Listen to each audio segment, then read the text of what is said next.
لله رب العالمين الرحمن الرحيم مالك يوم الدين إياك نعبد وإياك نستعين اهدنا الصراط المستقيم صراط الذين أنعمت عليهم غير المغضوب عليهم ولا الضالين آمين. اللهم صل على سيدنا محمد الفاتح لما أغلق والخاتم لما سبق ناصر الحق بالحق والهادي إلى صراطك المستقيم وعلى آله حق قدره ومقداره العظيم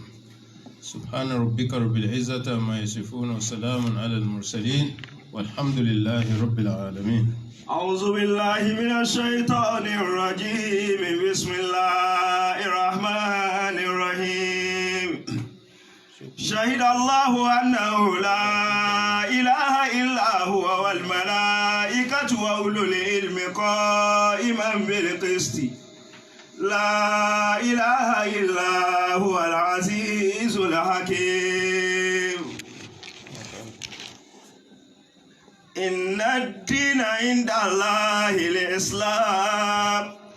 وما اختلف الذين أوتوا الكتاب إلا من بعد ما جاءهم العلم بغيا بينهم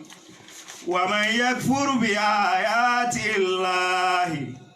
فإن الله سريع الحساب. فإن حاجوك فقل أسلمت وجهي لله ومن اتبعني وقل للذين أوتوا الكتاب والأميين أأسلمتم فإن أسلموا فقد اهتدوا وإن تولوا فإنما عليك البلاغ والله بصير بالعباد.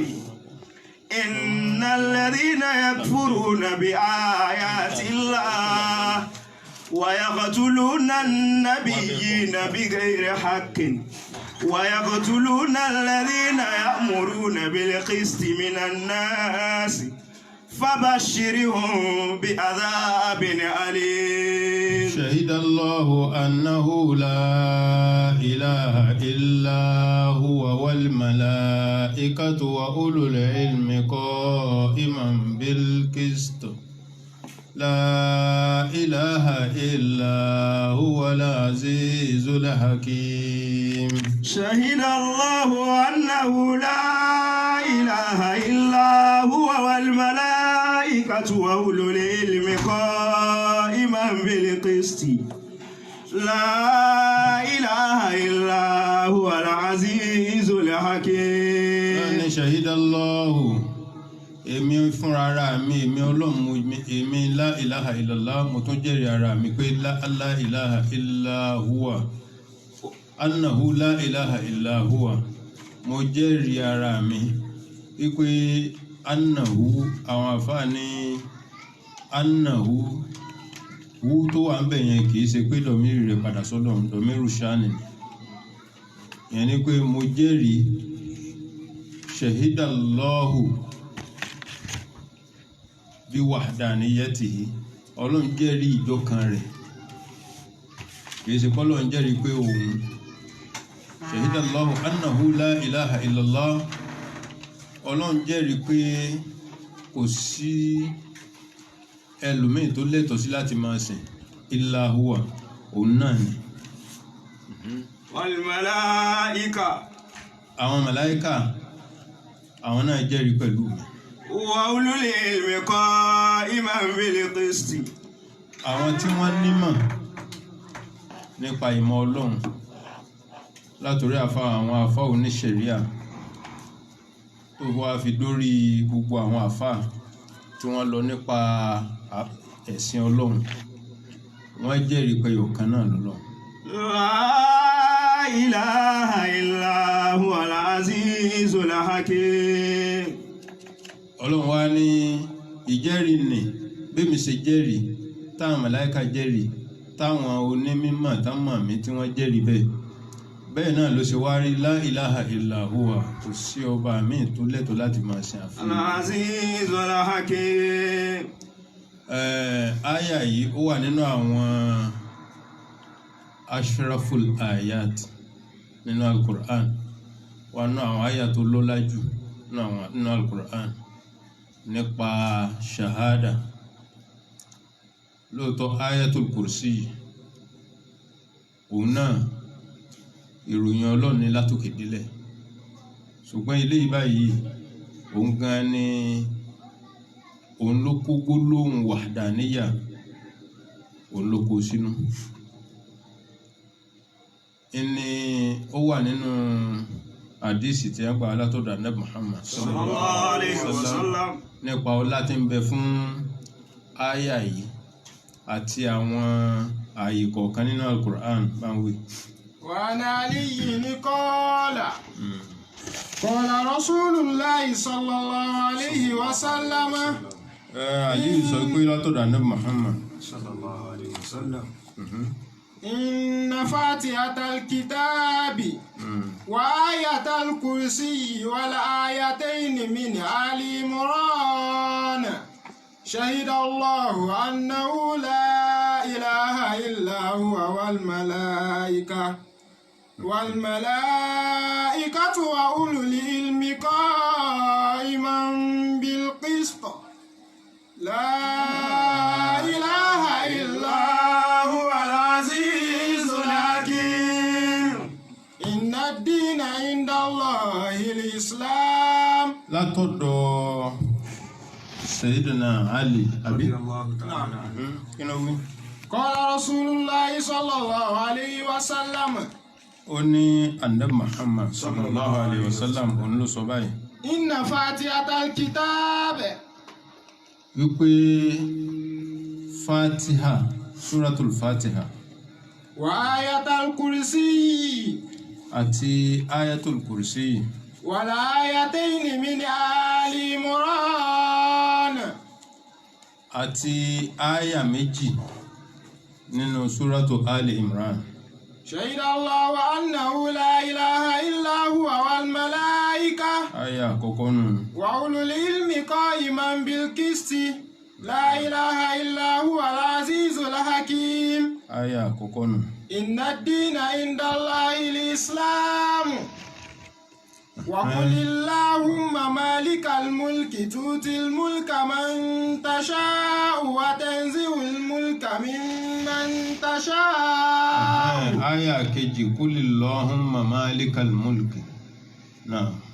تؤتي الملك من تشاء وتنزع الملك ممن تشاء وتعز من تشاء وتذل من تشاء إلى قوله بغير حساب. Naam, àyà eléyìí náà, àyà ara nínú àwọn àyà tí ó lọ́lá ní náà. Kí ni ó? هن معلقات بالعرش Wọ́n ní àwọn súrà àti àwọn àyà tá a dákọ nínú àdísì yìí, wọ́n sọ̀rọ̀ mọ́ àmì àràṣẹ Ọlọ́run. ما بينهن وبين الله حجاب Láàárín wọn pẹ̀lú Ọlọ́run kò sí gàgá kankan bẹ̀. يقولن يا رب تهبطنا إلى أرضك وإلى من يعصيك. Wọ́n ní ìwọ Ọlọ́run, ọ fẹ́ sọ̀ wá kalẹ̀ lọ sọ́dọ̀ àwọn tí ó máa ṣẹ̀ ọ́, tó sì ti ṣe wá ní ọ̀rọ̀ rẹ mímọ́. قال الله إني حلفت لا يكرهكن أحد من عبادي دبر كل صلاة إلا جعلت الجنة مأواه على ما كان منه. Ó ní Ọlọ́run wá búra pé ní tó jẹ́ ń fẹ́ sọ̀ yín kalẹ̀ náà ni pé bí n bá sọ̀ yín kalẹ̀ tán, gbogbo ẹrú mi tó bá lè máa kà yín lẹ́yìn ìrun kọ̀ọ̀kan, inú ni ó ṣe. إلا جعلت الجنة مأواه على ما كان منه. Ó ní kò sí ẹni tí ó máa ka gbogbo ẹ̀yin tí mo dákọ̀ yìí, Fatiha àti Ayatul Kursi àti Shahidallahu àti Qulillahumma malikal mulk, pé kò sí ẹni tó bá lè, kò sẹ́ni tí ó máa kà yín lẹ́yìn ìrun kọ̀ọ̀kan tí ń bá ń kí tí yóò wá padà wá sọ́dọ̀ níjọ́ àlìkìyámà tó òun ní foríjì, kódà gbogbo orú ẹ̀ṣẹ̀ tó bá wù kó gbé wá òun foríjì. وإلا أسكنته حظيرة القدس òun ó sì gbé sí ààyè mímọ́. وإلا نظرت إليه بعيني المكنونة كل يوم 70 نظرة. òun ó máa bu ojú ìyọ́nú ojú kẹhùn òun máa bu wo ní 70 ìgbà lóòjọ́. وإلا قضيت له كل يوم 70 حاجة. gbogbo ojoojúmọ́ lòun ó sì máa bá a gbọ́ bùkátà 70. أدناها لمغفرة. èyí tó kéré jù nínú bùkátà náà ni kóun foríjì. وإلا عصوا من كل عدو. bó ṣe lọ́nu ntí afẹ́fàyọ̀ ń bẹ̀ ni pé àwọn àyà yìí ara àwọn àyà tó lálùbáríkà ni tí èèyàn bá ń ka lẹ́yìn irun kọ̀ọ̀kan ó lálùbáríkà púpọ̀. ká padà sí orí shahidallahu annahu la ilaha illa huwa. a wá fẹ́ béèrè báyìí pé la ilaha illa huwa ẹ bá sì sọ lánàá pé ó wà nínú àwọn ismul azum gẹ́gẹ́ bí la ilaha illallah náà ti jẹ́ orúkọ ọlọ́run zikiri tó ga. bẹ́ẹ̀ ni la ilaha illa huwa la ilaha illa anta àdúrà annabi Yunus náà la ilaha illa anta subhanaka inni kuntu minaz zalimin.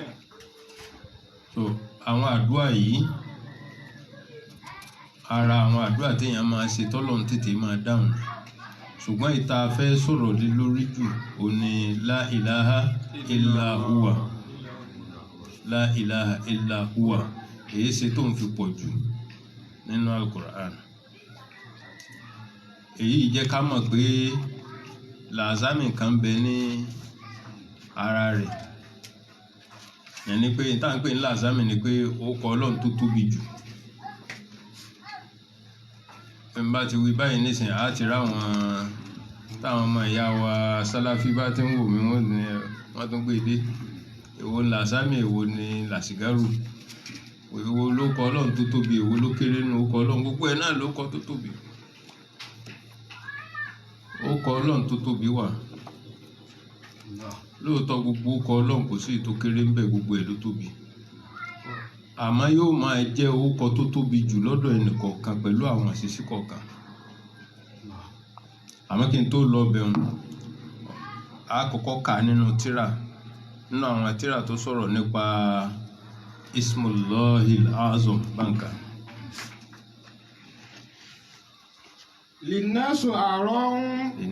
للناس آراء مختلفة في الاسم الأعظم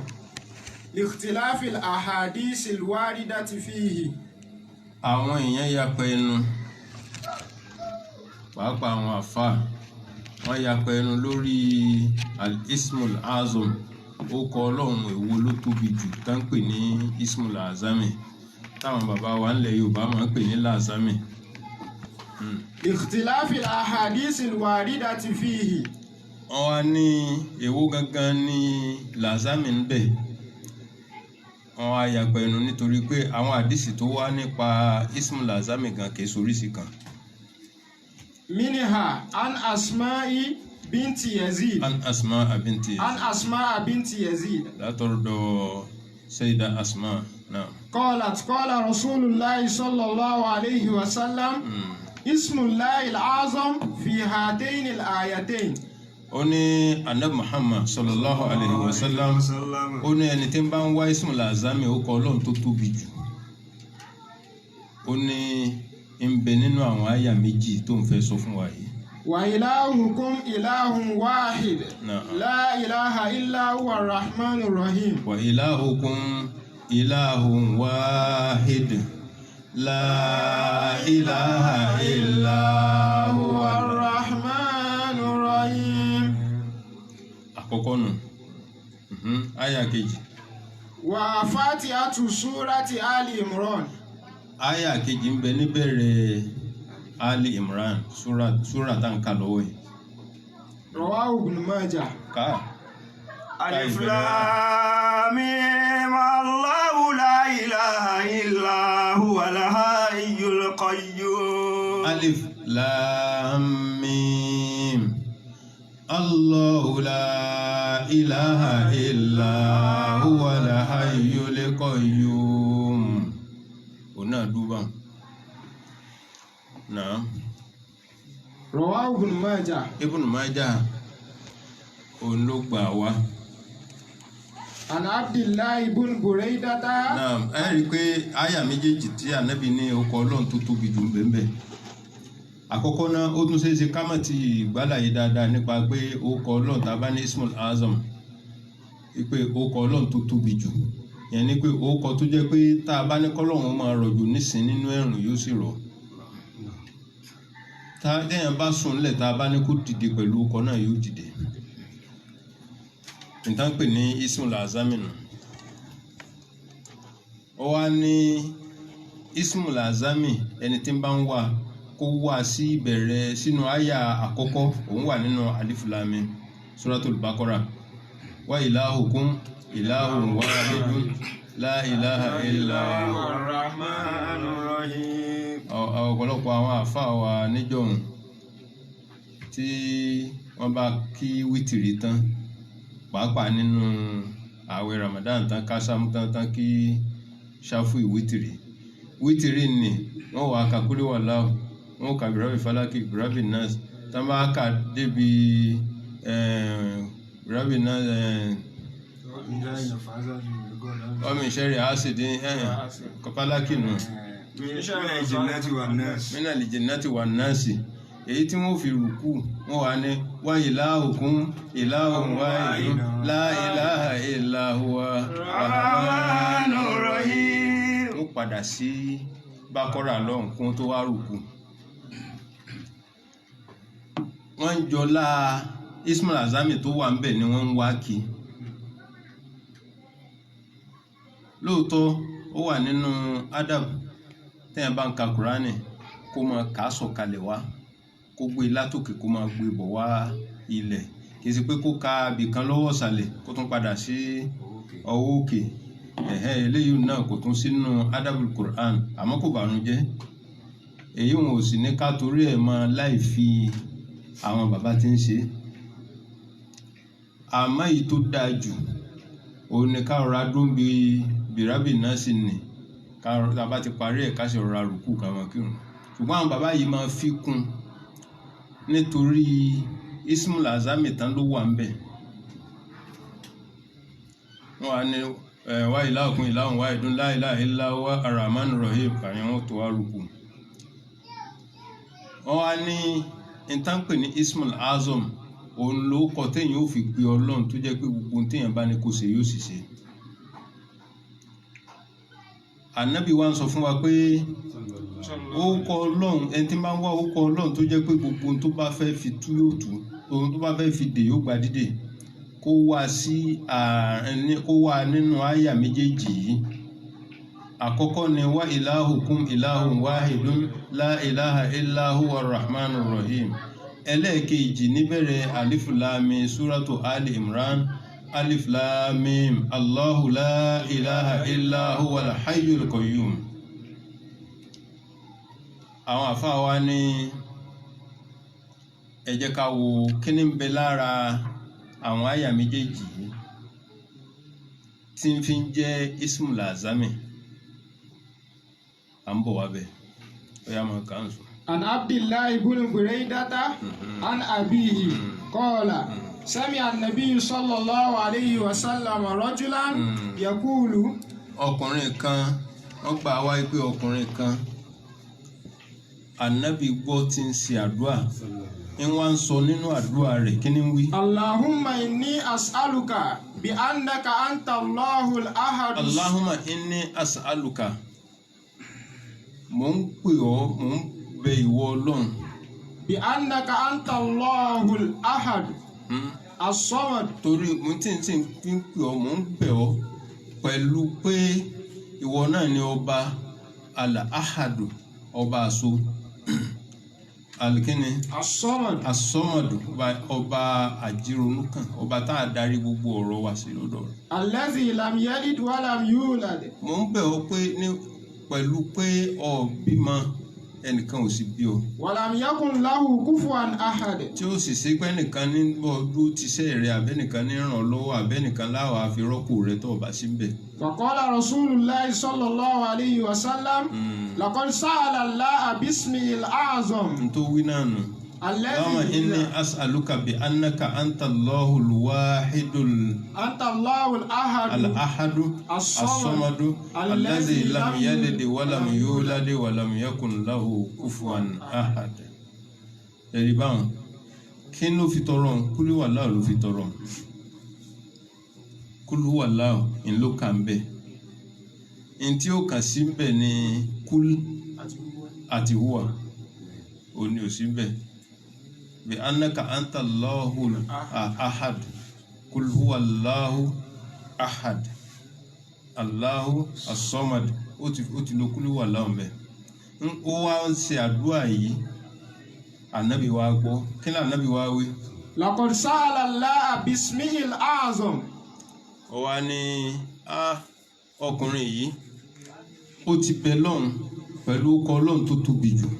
allazi iza su'ila bihi a'ta ó kọ tó jẹ́ pé tá a bá fi bẹ ọlọ́run yóò sì pé tá a bá fi tọrọ nǹkan lọ́dọ̀ rẹ̀ yóò sì fún wa. wa iza du'iya bihi ajaba tá a bá sì fi pè é ẹsẹ̀kẹsẹ̀ ni ó jẹ wá ṣẹ́rí báwọn. àmọ́ tá a bá wá wò á wà á rí kó yàtọ̀ sí orúkọ tàkọ́kọ́ ànábì sì pé tàkọ́kọ́ ní orúkọ tó tóbi jù eléyìí náà kún mọ́ ó tún ní orúkọ tó tóbi jù èwo ló wá tóbi jù nínú méjèèjì à ń bọ̀ wá bẹ́ẹ̀. عن أنس بن مالك قال سمع النبي صلى الله عليه وسلم رجلا يقول اللهم إني أسألك بأن لك الحمد. Ànábì tó ń gbọ́ tẹ́lòmíì tó ń ṣe àdúrà eléyìí Allahumma inni as'aluka bi anna laka alhamdu. لا إله إلا أنت وحدك لا شريك لك المنان بديع السماوات والأرض lẹ́tí ń wí náà nù. ذو الجلال والإكرام. náà فقال لقد n kò ṣe tán tó dákẹ́ tó gbóǹbẹ̀rún ànábì ó bá sọ̀rọ̀ kí ló wí. لقد سأل الله باسمه الأعظم ọkùnrin yìí náà ó ti bẹ lọ́n pẹ̀lú orúkọ rẹ̀ tó tóbi jù. الذي إذا سئل به أعطى orúkọ tó jẹ́ pé tí wọ́n bá fi bẹ ọlọ́run fún nǹkan kan yóò sì fún yẹn ní nǹkan náà. وإذا دعي به أجاب. tí wọ́n bá sì fi pè é lẹ́sẹ̀ kan náà ni ó sì dá wa lóhùn. ó tún ti di mẹ́ta tàkọ́kọ́ ń ló tóbi jù ìkejì ń ló tóbi jù eléyìí náà ló tún tóbi jù náà. فسمى النبي صلى الله عليه وسلم onítìrà wa ń sọ pé onítìrà wa ń sọ pé gbogbo ọkọ mẹ́tẹ̀ẹ̀ta yìí lànàbí pè ní ismul azami. مع اختلاف الأسماء الواردة في كل tí bó حديث. ṣe jẹ́ pé àdúrà tó wá ń bẹ̀ ó yàtọ̀ síra wọn orúkọ tí kálukú fi bẹ lọ́n bẹ̀ ó yàtọ̀ síra wọn. استخراج الاسم الأعظم بالقواعد الحسابية. náà eléyìí àti lọ́ọ̀bẹ̀ onísìn àwa ní mẹ́tẹ̀ẹ̀ta yìí àwa wò dáadáa tá a bá wò tà kọ́kọ́ ọ̀hún torí pé ibẹ̀ gan ni mòdù tá a wà nísìn ìpè Allahu la ilaha illa huwa òní ń bẹ nínú àyà méjèèjì tá a nábì sọ pé ismul azami ń bẹ nínú àyà méjèèjì àyà àtàkọ́kọ́ wọ́n sọ pé wa ilahukum ilahun wahidun la ilaha illa huwa ismul azami nù. ó tún wá ní nínú alif bákọ alimran ó tún ní alif lamim Allahu la ilaha illa huwa al-hayyul qayyum. a jẹ́ pé la ilaha illa huwa òun gangan ní ismul azami ti ń bẹ nù ní bẹnu àyà méjèèjì yìí. tá a bá tún wá wọnú ayatul kursi yìí a tún wá rí Allahu la ilaha illa huwa iná látún rí mbẹ a wà rí pé àṣẹ la ilaha illa huwa ó wà lára aya ìsìmí téèyàn lè fi bẹ lọ́hùn.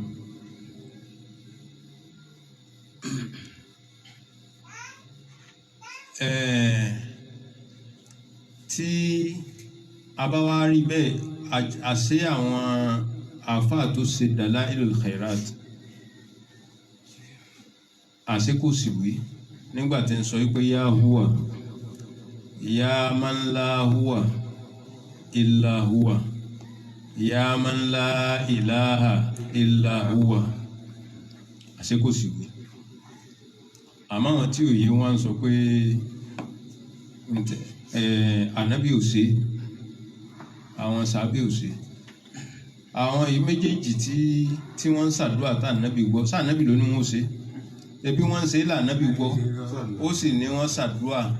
pé ismul azami náà ń lò ní kò ṣe bá wọn wípé níta ń sọ yìí sẹ́nu mi létí gbọ́ tó bá bá wọn wí wípé ẹ gbọ́ lẹ́nu mi ẹ sì ń ṣe ibẹ̀ láti wá mọ̀ pé àṣebà àdúrà tá a bá gbọ́ tí wọn bá gbà látọ̀dọ̀ ànábì àṣà àgbọ̀dọ̀ ṣe tí àdúrà tá ànábì ò bá ṣe àgbọ̀dọ̀ fi ṣàdúrà nù ṣùgbọ́n gbà tá ànábì ti rí i pé àwọn ni wọ́n hun àdúrà yìí fúnra wọn wọ́n sì fi ṣàdúrà ànábì sì fò tẹ̀ján àjẹpá kò sí èèwọ̀ ń bi ká hun àdúrà fúnra wa tí ò bá ti sí gbólóhùn ẹ̀bọ ń bẹ kò sí lẹ́ẹ̀fín bẹ tí wọ́n bá wá ní kí ló dé àwọn aláàkọ́sí rẹ̀ látara àwọn sàábé wọ̀nyí tí wọ́n ṣe tá ànábì sì gbọ́ kò bá wọn wípé ẹ̀sọ́ nù tọrọ lọ́nkọ́ ló kọ yín lélẹ́yìí ànábì kọ́ ló èmi kí mo ṣe. Eléyìí náà ni ó dorí àsàlátù tí wọ́n takú pé kò sásàlátù míì tó dá àfàsàlátù Ibrahimiyya tó ráyè pé òun lànábì ṣe torí náà kò sásàlátù míì tó yẹ kéèyàn máa ṣe tí ò bá ṣe Ibrahimiyya. Gbogbo àwọn òfin tọ́lọ́hun ò ṣe tá ń là bọ́ra wa lọ́rùn ní tọ́lọ́hun ò gbèlé wọ̀ á sì sọ déwò fúnra wa níbi ìfẹ́ inú. Ọlọ́run wá sọ ní pé ànábì wá sọ ní pé àṣẹ ismul azami gan kìí soríṣi kan ó pọ̀ lọ́kànrin tá ń pè ní ismul azam ó pọ̀ lọ́kànrin. Àwa tá bá wá wò káàkiri pé ismul azami gbogbo tá ń pè ní ismul azami yìí ǹjẹ́ ó ní òṣùwọ̀n kan tá a lè fi wọ́n tá a fi mọ̀ pé eléyìí gan ni ismul azam eléyìí kọ́ ni ismul azam. A wá sọ pé ètò wọ́n ń pè ní al-ismul azam ìpè orúkọ Ọlọ́run tó tóbi jù kò sí al-ismul asgaru kankan ní orúkọ Ọlọ́run gbogbo ẹ̀ ló tóbi. Ibi tíntín jẹ́ ismul azami ó ní yìí tá a bá gbọ́ látọ̀dọ̀ ànábì tó bá sọ pé ismul azami ni làzámi nìyí. Ẹlẹ́ẹ̀kejì èyí tí ó kọ téèyàn bá fi pe Ọlọ́run tó bọ́ sásìkò pé ó kọ tọ́lọ́run retí lọ́dọ̀ ẹni náà lásìkò yẹn irú ọkọ náà ló fi pè é ismul azami ló náà. Irú àwọn àdúrà bá ní a tètè máa gbà àmẹ́jì ń fún yín lápèjúwe tá a bá wọnú al-Qur'an nígbà tí àìsàn ṣe anabi Ayuba alayhi salatu wassalam kí ló fi bẹ lọ́hùn ó ní inni massaniya durru wa anta arhamur rahimin sẹ́rí báwọn arhamur rahimin ló fi bẹ lọ́hùn. Ó ní ìwọ lọ́ba tó máa kẹ́ni ju gbogbo kẹ́nikẹ́ni lọ lórí àìsàn tí mo wà yìí kẹ́mi tó rárá ni mí ṣàánú mi ó tán làdúrà sí gbà. Ó túmọ̀ pé ismul azami ti ẹnu lásìkò tí ìnira wà fún un tó wà lórí ààrẹ ní àdúrà tó tọ́ sí náà. ẹni tó náà bá wá gbádùn tí ń bá ń wá làáfíà tó náà bá sọ pé inni masaniya durru wa anta arhamur rahimin tó bá tẹnu mọ́ torí ìwọ ò lè wí tiẹ̀ lẹ́ẹ̀kan ọ̀ dàbí àwọn ànábì Ọlọ́run ọ̀ fà dáadáa ni àwọn tí wọ́n bá ń sọ pé ẹ máa ń fa tẹ̀sùbá gbòrògbòrò ọ̀ fà tiẹ̀ gbòrò ni torí ìwọ ò lè fira rẹ̀ wá àwọn ànábì Ọlọ́run báwọn bá ti tẹ́wọ́ ẹsẹ̀ kan náà ni torí ìwà àwọn ò mọ́tò wọn àwọn nǹkan tó lè dínà àdúrà pọ̀ lára tiwa kò sí lára tiwọn ìdí eléyìí ni wọ́n fi ṣe tiẹ̀ tí ó pọ̀ ọwọ́ a máa kà á pé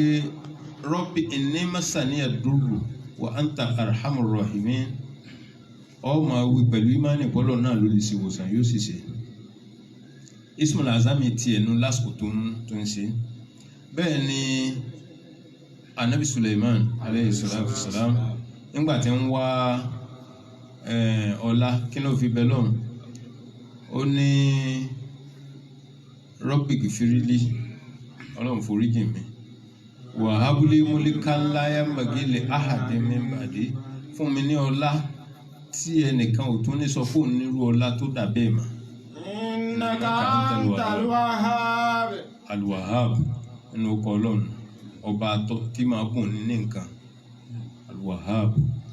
tí wọn náà bá wá nídìí nǹkan tó bá ní yá Wahhab tó bá di pé dúkìá ayé àbí kankan ló ń tọrọ lọ́dọ̀ ọlọ́run ló yá Wahhab sí lásìkò gbà ní Ismail Azami tiẹ̀ nù. bí ó ṣe wá máa lọ ní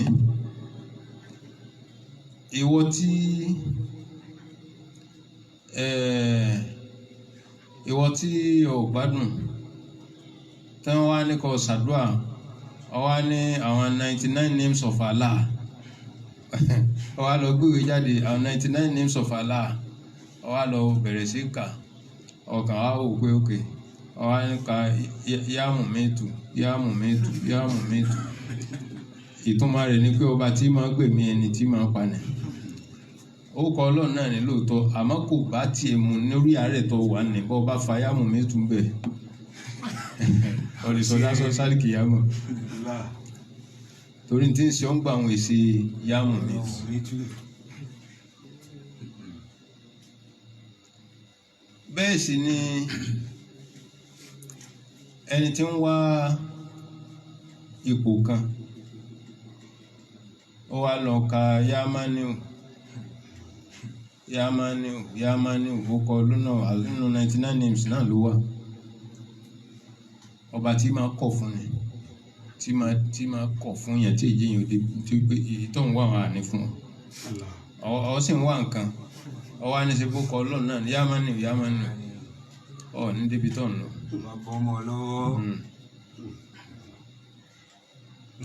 so àwọn okọ̀ tó bá tiẹ̀ mu tó bá ń tí bùkátà tó ń fẹ́ mu òun lọ́lọ́run retí lọ́dọ̀ rẹ̀ lásìkò ní káwa náà wúra wa ìwọ tó o bá mọ̀ pé ọní bàbá oníyàwó ọlọ́mọ o sì ní ọ̀rẹ́ àmọ́ ńgbà tí wọ́n sọ ọ́ lóko ọjọ́ tán bí ọ wọ́n sọ ọ́ ní Abdul Fatahi lápèjúwe Abdul Fatahi ni asopọ̀ oníyàwó ní bàbá oní ẹ̀gbọ́n lábúrò ọlọ́mọ oníyàwó bẹ́ẹ̀ ni ó sì tún ní ọláwọn àǹtí ọláàfà ó kọ tó mọ̀ retí lọ́dọ̀ kálukú wọn ọ̀tọ̀ọ̀tọ̀ ni bí bàbá rẹ̀ ó ṣe pè ọ́ Abdul Fatahi tí ìyá rẹ̀ ó pè ọ́ Abdul Fatahi tọmọ rẹ̀ náà bá dé tó bá ní Abdul Fatahi kí ni ó gbé wọn rẹ̀ abọ́ ọba jẹ́ ni ọba lẹ́nu torúkọ tó ń retí lọ́dọ̀ tiẹ̀ kọ́ ni ńlọ́kù pé ọ̀nà àmọ́ tó bá ní dádì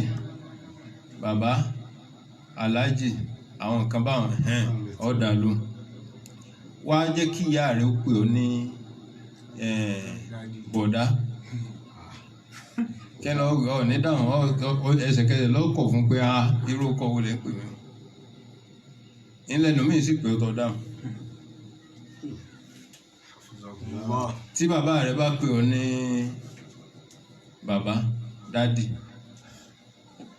ọkọ̀ fún torí kì í so ọkọ̀ tó ń retí lọ́dọ̀ rẹ̀ ló fi pè ọ ní. gẹ́gẹ́ bẹ́ẹ̀ náà ni ìyàwó bẹ́ẹ̀ lọ́mọ bẹ́ẹ̀ ni wọ́n tọ́ bá tún lọ́mọ kéwú náà tọ́mọ kéwú rẹ̀ ó bá pè ọ́ ó kọ tí ó fi pè ọ́ yàtọ̀ sí ó kọ táwọn àbúrò rẹ̀ nínú ilé ó fi pè ọ́ àwọn àbúrò rẹ̀ nínú ilé ó ń pè ọ́ bọ̀dá ọmọ kéwú rẹ̀ náà wá dé bọ̀dá ọ̀rẹ́wọ̀ bàjẹ́ èmi ni bọ̀dá rẹ̀ tó kọ tó ń retí lọ́dọ̀ rẹ̀ kọ́ ni bẹ́ẹ̀ náà wàá lọ lọ́hùn. Ya Allah lẹ́lùmí ò fi pè tọ́lọ́run fi dáhùn bí wọ́n bá ní Ya Allah náà ni wọ́n náà máa pè ó lè má dá ọ lóhùn bẹ́ẹ̀ torí n tí ń ṣe ọ́ ó yàtọ̀ sí n tí ń ṣe ipò tẹ́yìn wọ́n wà àti ipò tẹ́ni tí ń pe Ya Allah wà ó lè yàtọ̀ síra wọn. ńlá fi máa sọ fẹ́yìn mùrídí ẹ̀yin ọmọ kí tẹ̀ ń gbọ́dọ̀ àfa àbẹ́yìn mùrídí tẹ́ẹ̀kan máa wá nákàlejò ẹ máa wá nákàlejò máa sa nákàlejò. àwọn àṣírí tẹ̀ ń ṣàjọ ní gbogbo ẹ̀ kó lè ṣiṣẹ́ fún yín nítorí pé bẹ́ẹ̀ nìkan bá tiẹ̀ ló tó ṣiṣẹ́ n tó sọ̀rọ̀ mẹ́ni ńlá nígbà tí ń fi ń lò ní ó lè má wà lára tiẹ̀ ń gbà. bóyá ẹni tó ń kọ́kọ́ lò tó ṣiṣẹ́ fún yìí bóyá àwọn òbí rẹ̀ ti tọ́jú tiẹ̀ wọ́n ti sa wọ́n bí èèyàn tó bí nǹkan kan wọ́n ti lò fún dáadáa kóhun tó máa ṣe Ya Latifu ìwọ náà wá dìde ọ̀n ṣe Ya Latifu àmọ́ ọ̀tọ̀ ń ṣe Ya Latifu yìí wọ́n ti gbọ́ wọlé àwọn kan ti dúró pé ọ̀ ní yọrí pé star rẹ̀ ò ní pé àwọn ò ní jọ lo ògo rẹ̀ ìwọ náà wá ń fa Ya Latifu pé iye tẹ́lẹ̀ ìfà ìwọ náà ò fà kò lè ṣe déédéé ara wọn torí ní tí ń bẹ lára tiẹ̀ yàtọ̀ sí ní tí ń bẹ lára tọ̀ tó àwọn ìdènà tó bá wà lára tiẹ̀ nì irú iṣẹ́ tó jọ mọ́ tí wọ́n fi ń tú ìdènà ìnìwó kọ̀ọ̀kan lọ wá náà kọ́ tó máa fa Ya Latifu ọ̀ wá ní ṣàfarawé ọ̀rẹ́ rẹ tó ń fà tó máa kódà yóò máa wúra fún ọ pé kódà bí mo ti sá báyìí náà ni ló sì dáhùn ìwọ náà wá ní àṣírí tó jẹ́ ni wà lọ máa ń pé kódà mo lè fọwọ́ sọ̀yà rẹ̀ níbo tó fún di eléyìí Ismul Azami ń bẹ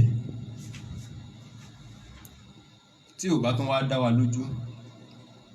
ẹja wo ìtàn Anabi Suleiman alayhi salatu wassalam nígbà tó fẹ́ gbé àga Bilikisu ó wá ní ayyukum yatini bi arshiha qabla an ya'tuni muslimin wọ́n ti ń bọ̀ báyìí àtòwọn àtàwọn ọjọ́ rẹ̀ wọ́n ń bọ̀ wá ọ̀dọ̀ mi kó tó dọ́dọ̀ mi ta ló lè bá ń gbé àga ọlá rẹ̀ wá torí Húdà ti ròyìn fún pé àga náà àga tó tóbi ni ìtẹ́ Al-Arashi ìtẹ́ rẹ̀ àti fádà rẹ̀ ó tóbi púpọ̀ ta ló lè gbé wá. Qala ifritun minal jinni ana atika bihi qabla an takuma min maqamika. àlìjànnú kan bá dìde ìfìrìtù àwọn àlìjànnú tó burú ní jẹ́bẹ̀ ó wá dìde ó ní kọ́ tó ṣe ń tàn ṣe tán kọ́ tó dìde ń jókòó rẹ̀ tó wáyé nísìn kọ́ tó parí tán ṣe kọ́ tó dìde àga náà ti dọ́dọ̀ rẹ̀. wa inni alayhi laqawiyyun amin. agbára mi ká ọ lè ṣe ó lágbára òun ká àyàndà ta ló tún ní ọ̀nà mi. qala alladhi indahu ilmun minal kitabi. ó wá nìkan wá dìde ẹni tó dìde yìí òun wá sọ pé ya Nabiyallahi ya Rasulallahi Anabi Suleiman ọ̀nà mi bẹ tó yájú báwọn lọ ó níbi báwo kọ́ tó ṣẹ́jú pa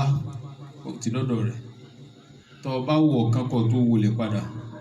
ó ti dọ́dọ̀ rẹ̀ ó bá wòkè kọ́ tó wọlé kọ́ bá wọ̀ tún kọ́ tó wò sí àga ti dé. فلما رآه مستقرا عنده nígbà tí tọ̀hún wí bẹ́ẹ̀ ló wá ní ọwọ́ ìfìrìtù wọ́n máa gbé jẹni jáwo eléyìí náà. قال هذا من فضل ربي. ló bá sì sí bẹ́ẹ̀ lóòótọ́ àga sì dé lẹ́sẹ̀kẹsẹ̀ sẹ́rí báwọn èyí tó lóun ó gbé wá ní kó tó dìde níjòkó rẹ̀ ó kọ́ ọlọ́nkan lòun náà fẹ́ lò èyí tó wá lóun ó gbé wá kó tó ṣẹ́jú yìí ó kọ́ ọlọ́nkan lòun náà fẹ́ lò ẹ̀tí ń jẹ́ ismul azami nù tí ò bá jẹ́ kó kọ̀ọ̀kan jó kọ̀ọ̀kan lónìí kò sẹ́ni gbogbo àwọn tó wà ń bẹ̀ kò sẹ́ni tí ò ní ìsinmi tiẹ̀ pàápàá anabi Suleiman gangan fúnra rẹ̀ bóun náà bá fẹ́ sọ pé kọ́lọ́hún gbé wá ó lè ní kó gbé wá àmọ́ ó tún fẹ́ wo ọlọ́ọ̀lọ́hún ní fi ń bi àwọn ìjọ rẹ̀ pé ta ni ó gbé wá lẹ́nìkan bá dìde nù ó sì lóhun gbé ó sì gbé wá àwọn àfọ onítàfsírì gbogbo wọn wá panupọ̀ pé ẹni tó gbé wá ní ó ní ismul azami kan ìwọ̀tọ̀ bá ní kò sí ismul azami ìkànnì ọ̀kanu. wọ́n nítorí kó ní ismul azami ní ó sì mí ní ló fi gbé wá àwọn àfáà wa níta lẹni náà èyí tó rinlẹ̀ ni pé asif ni àmọ́ àwọn míì tún dákọ̀ ẹlòmíì ó kọ nìkan la fẹ́ lò pé ṣàṣìyà kan wà tó lè ṣerú nǹkan bẹ́ẹ̀ níta fẹ́ lò pé ismul azami ń bẹ ó lè ké Quran ó ké odidi alukuran nígbà míì ó sì tún padà rí i pé ntọ́ ké sí ni ó sì tún kù díẹ̀ ó ṣeé ṣe bóyá ó ní okọ̀ kan tọ́lọ́run retí lọ́dọ̀ rẹ̀ kúrò lè má ṣèjòkó àdúrà bóyá sàárà rẹ̀ ò tó ni torí kò sádùá tí ì gbà àmọ́ nǹkan kọ̀ọ̀kan máa díwọ́ tí ó wàá dàbí pé àbádùn ó gbà fúndi eléyìí shahidallahu annahu la ilaha illa huwa wal malaika wa ulul ilmi qa'iman bil qisti la ilaha illa huwa al azizul hakim. shahidallahu annahu la ilaha illa huwa wal malaikatu wa ulul ilmi qa'iman bil qisti. La ilaha illa huwal azizul hakim. Aya shahidallahu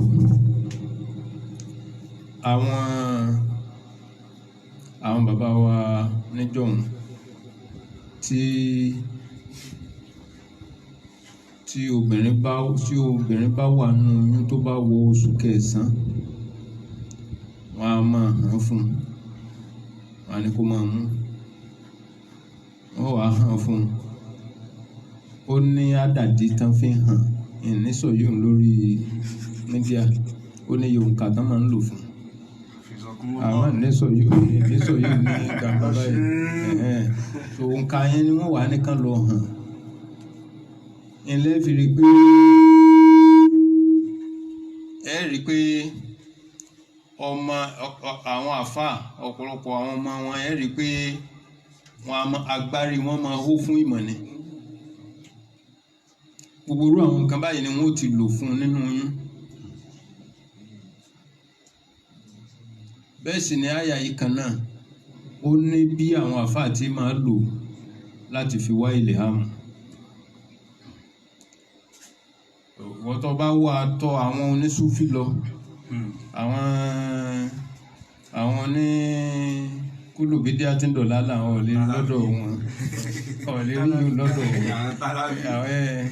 wọ́n máa ń pé kúlùbídé àti ńdọ̀lá là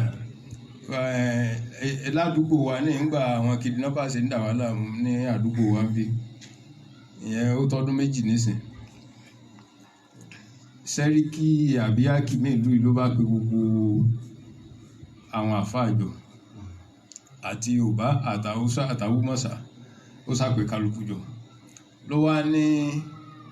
kí ni ká ṣe òun rí pé ẹ̀yin àfáà ẹ tún súnmọ́ Ọlọ́run kí n lè rò pa lè ṣe tí ò fi ní sí tí Ọlọ́run fi sí ju wọn kò ní àdúgbò wa. Ọ̀pọ̀lọpọ̀ nínú àwọn àfáà tó wà ń bẹ̀ wọ́n sọ wípé èyí tó dáa jù tá a lè ṣe náà ni ká fi ọ̀rọ̀ Ọlọ́run bẹ Ọlọ́run ká ké odidi Al-Qur'an kódà bó bá ṣe ká sì wá sàárà tó tó sàárà kàṣe kálukú panupọ̀ bẹ́ẹ̀ wọ́n panupọ̀ tán lẹ́nìkan bá ní sàlámù àlékún ló bá dìde bá ní karatu Al-Qur'ani tá a fẹ́ ṣe yìí ó ní bídíà ni gbogbo àwọn tó wá jókòó ní bídíà bíbò ó lànàbí ò ṣe ó ní ànàbí péjọ pé ẹja péjọ káwá máa ka sòka Kùránì jẹ̀mọ́ ó ní bídíà nítorí ànàbí ò ṣe rí àgọ̀ ẹ wò pònú àmẹ́bí rẹ̀ kọ́ sí táwọn àfáwọn náà kọ́ wọn ni wọ́n ní ọmọ sósà wọ́n ní ọmọ ṣẹbọ wọ́n tún ní ọmọ hàntú ọtún gbé Kùránì ọdún lọ́wọ́ fẹ́ kí ọdún ní bídíà ni èwo lọ́wọ́ akẹ́kà ṣe bẹ́ẹ̀ wọ́n ní bídíà ni ọmọ gbérò ẹni tó ní kọ́ wá ka Kùránì tó ní bídíà ni sọ́dọ̀ rẹ̀ lọ́ti wá sí làzámì ọ̀lérí tó fi kú ọ̀lérí ń bẹ̀ àfi tó bá padà sọ́dọ̀ àwọn ní Súfì. Bẹ́ẹ̀ ni àáfàá kan wọ́n bi léèrè wọ́n ní àwọn tán máa ń pé olè ń da àdúgbò kan láàmú wọ́n láwọn àáfàá kan wọ́n á ní kàn hàn áyà Kùránì kàn lọ fi kọ́ ẹnu ọ̀nà lé làáfàá yẹn bá ní kódà bó bá fi odidi Kùránì síbẹ̀ olè ó wọlé yóò tún gbé Kùránì mọ́ ní tó bá fẹ́ kó ẹ dákun ẹ gbọ́ gbólóhùn àgọ̀ wọ́n nítorí kíni ó nítorí pé Kùránì ò láǹfààní kankan pé bó ṣe wà yẹn pé kò láǹfààní kankan kó tó lè ṣàǹfààní ó dìgbà tó bá ń kà àmọ́ pé bó ṣe wà lódìdí nínú tírà ní kò ṣàǹfààní kankan tó fẹ́ ṣe fún un ó dàbọ̀ bá fi kọ́ ilé pé kó lè má bàa wọlé òun gan ló lè ó kọ́kọ́ gbé kó tó wá gbé ọ̀gàn ẹ wo làákàyè wọn bó ṣe dorí kodò ó ti gbàgbé pé ànábì ti sọ pé innamal a'malu binniyat pé ẹni tó kàn gbé Kùránì sílé lásán tí èsè kó fàníyàn kan gbé síbẹ̀ ó kàn gbé kalẹ̀ gẹ́gẹ́ bí dúkìá lásán bó lè bá wọlé ó lè gbé yìí lọ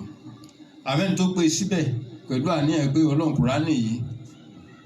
mo fi wá sọ ni ó ti fàníyàn ta kókó rẹ̀ iṣẹ́ ti bẹ̀rẹ̀ náà àmọ́ nígbà tí ọpọlọ wọn dorí kodò kò sí ròrí kò sí hikma wọ́n á ní Kùránì yẹn ò lè ṣàǹfààní kankan fún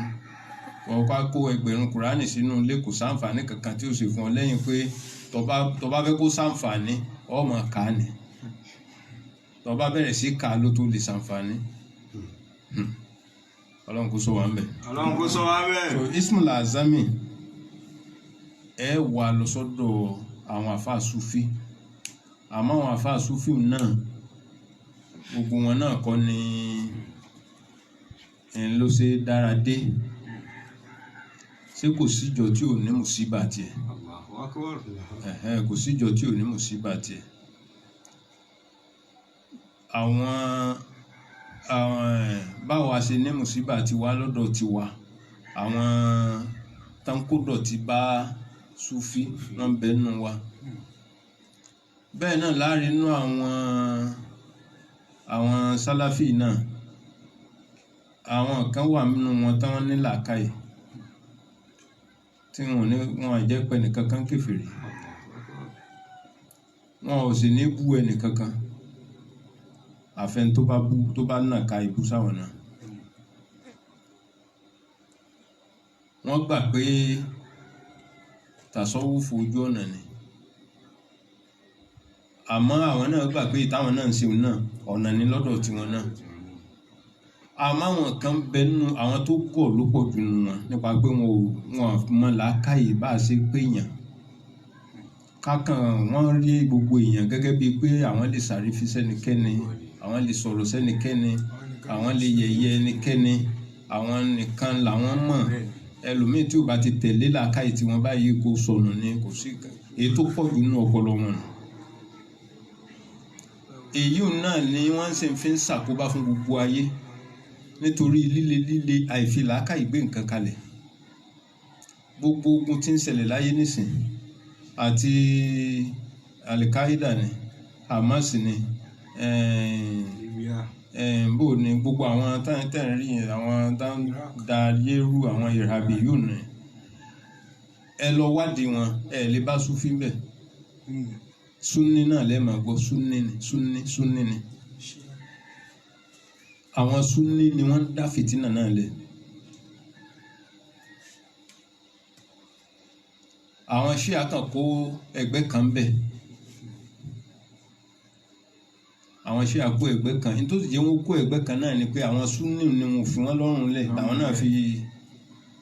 náà fi yarí. wọ́n sún wọn kún ògiri. tòun la fi ní àwọn tí ò ní làákàyè ló pọ̀ nù tiwọn. àwọn gbà pé nínú ẹ̀sìn ni kéèyàn ó ṣàrífín sí òbí tó bí èyí tí ò bá ti ṣe débi kó pe òbí rẹ̀ ní aláìmọ̀kan èyí tó kéré jù nínú lẹ́vù wọn èyí tó sọ pé òbí wọn aláìmọ̀kan ni ẹ bá bí pé gbogbo yìí táwọn bàbá yín wá ṣe tí wọ́n fi kú yìí ṣé ó mì pọ́ ọmọ náà ni wọ́n ní wọ́n ṣe pẹ̀lú àìmọ̀kan gbà yẹn ni àlè láì fi wọn ṣe mọ̀ pé ó ti pe bàbá rẹ̀ aláìmọ̀kan bẹ̀ wọ́n èyí tó kéré jù nínú wọn ṣùgbọ́n àwọn tó gbókun nínú wọn làwọn tí ó wàá sọ pé àwọn bàbá yẹn kèfèrí ni wọ́n ọmọ náà ni wọ́n bàbá ara yín náà là á kúkú rí wọn àwọn táwọn pe bàbá wọn lọ́mọ náà nínú yín náà ni ẹ lè bá Súfì kan kó sọ pé òbí òun ọmọ náà ni. àmì lè kìlọ̀ fún yàrá rẹ̀. wọ́n tẹ̀ tí ń takò yìí òun pé ń bolẹ̀ ti rí àmọ́ tá à ń sọ ni pé tá a bá fẹ́ ṣe dáwà a gbọ́dọ̀ rí i pé mùsùlùmí tá a fẹ́ pè yìí ọmọ ìyá wa ni ahọ́n tá a fi bá a sọ̀rọ̀ ó yẹ kó ní àpọ́nlé nínú bẹ́ẹ̀ náà sì ni ká má sọ pé dandan ibi tó yé wa sí gbogbo ayé náà gbọ́dọ̀ tẹ̀ síbẹ̀ èyí wọn ò lè possible. kò lè ṣeé ṣe. nítorí pé ibi tẹ̀yìn ń tú sí ni èyí tẹ̀ ń tú lódì ló pọ̀ ńbẹ̀ tọ́lọ́mù bá fún wa lẹ́mìí àtàláfíà lọ́la àwọn kéwú tí àwọn tán ń pera wọn lálùsùn náà àwọn kéwú tán tú sódì á mú díẹ̀ wá ńbẹ̀ láwọn kan tí wọ́n tú sódì tí wọ́n sì kọ́lẹ̀ sínú tírà wọn táwọn àfa àwọn kọ́lẹ̀ sínú tírà tó sì jẹ́ pé àtúsódì ni. àtúsódì náà tú. á mú díẹ̀ wá. á mú díẹ̀ wá bẹ́ẹ̀ inṣàlá tó bá di lọ́la. òfin délé báyìí wọ́n tó bá wọn kọ́ ń wá ismu lazami nísìnyí láyé tá a wà nísìn especially ní Nàìjíríà wà nísìn ìdààmú tí ń bẹ ní ara mùsùlùmí kọ̀ọ̀kan kò ló ń kà lórí ìrànràn léyìí tó jẹ́ pé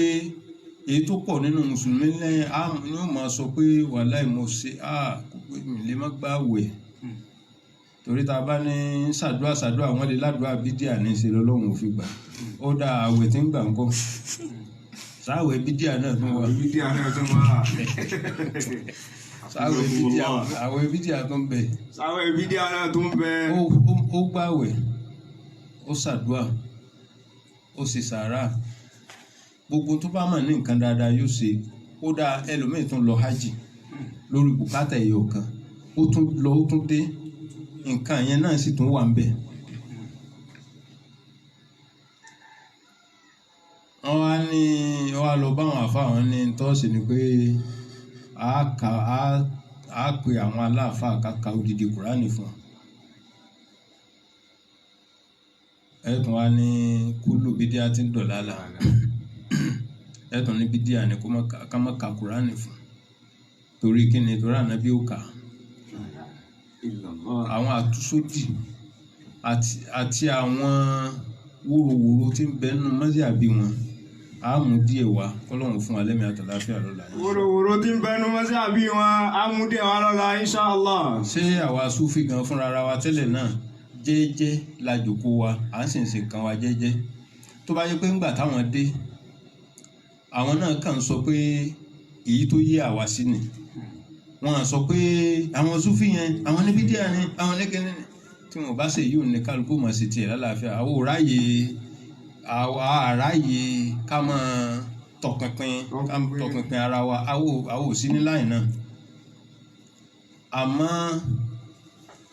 tí wọ́n bá bú ọ lónìí tó dákẹ́ wọ́n lórí rẹ̀ ò dáa lọ́la ọ̀dákẹ́ wọ́n lórí rẹ̀ fọ́ lọ́túnla ọ̀dákẹ́ wọ́n ní yóò bá bàbá rẹ̀ níjọ́ mẹ́rin tó bá dákẹ́ ò máa lè ní wọ́n náà so ní pé àṣejù wọn pọ̀ ni gbogbo tó bá ti rọ̀ mọ́ súfí wọn kọ̀ndẹ́mù mọ̀lúdì ò dáa zikiri jama ò dáa zikiri nǹkan gbọ́dọ̀ fa tẹ̀sùbá gúngún tẹ̀sùbá nǹkan bídí àtúnni gbogbo àwọn nǹkan wọ̀nyí kí ni fìtínà yín. kí ni fìtínà yín bẹ́ẹ̀. kí ni fìtínà yín tẹ̀lé kọjú mọ́ tiyín. ẹ kọjú mọ́ tiyín. sẹ́yìn ò láìsàn la àwọn jàmáà yín ò láìsàn la ni àfi súfì nìkan. Bọ́ládẹ́n tó da gbogbo kẹnẹ́rù jèlò ṣé ara yín náà kọ́ ni. Jazakumullah. èyí tí ń da màdúgbò rú nísinsìnyí bọ́ máa kí oyin ni. torí náà kálukú ló ní ibi tó yé tiẹ̀ tó kù sí lára tiẹ̀ náà àwa nítorí pé àwọn aláṣejù wà nínú súfì káwa torí ẹ̀ sọ pé gbogbo súfì ò dáa. kọ́lọ́run bá kó fún wa lẹ́mìí àtàláfíà insha Allah tó bá di ní ọ̀la torí ẹlòmíín tí ń bá ń gbọ́ kínní yóò ọkùnrin tẹ̀ tí ń tọ́jú àwọn súfì àwọn súnà àṣejù wọn ló pọ̀ àṣejù wọn ló pọ̀ tó fún délé báyìí a ka àwọn nǹkan kọ̀ọ̀kan táwa tó fi jẹ́ pé ẹnì kọ̀ọ̀kan nù wa náà ẹni tó lọ́n bá kádàrá pé ó mà sírí wọn torí àwọn náà láṣìírí kọ̀ọ̀kan nù àwa súfì tá a bá mà sírí wọn kò yẹ káwa náà dákẹ́. Sejenu sadaqallahu al-azim subhanallah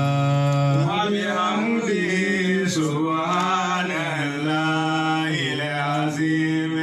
subhanallah wa bihamdihi subhanallahil azim subhanallah wa bihamdihi subhanallahil azim kalimatani خفيفتان على اللسان ثقيلتان في الميزان حبيبتان إلى الرحمن سبحان الله وبحمده سبحان الله العظيم. السلام على المرسلين الحمد لله.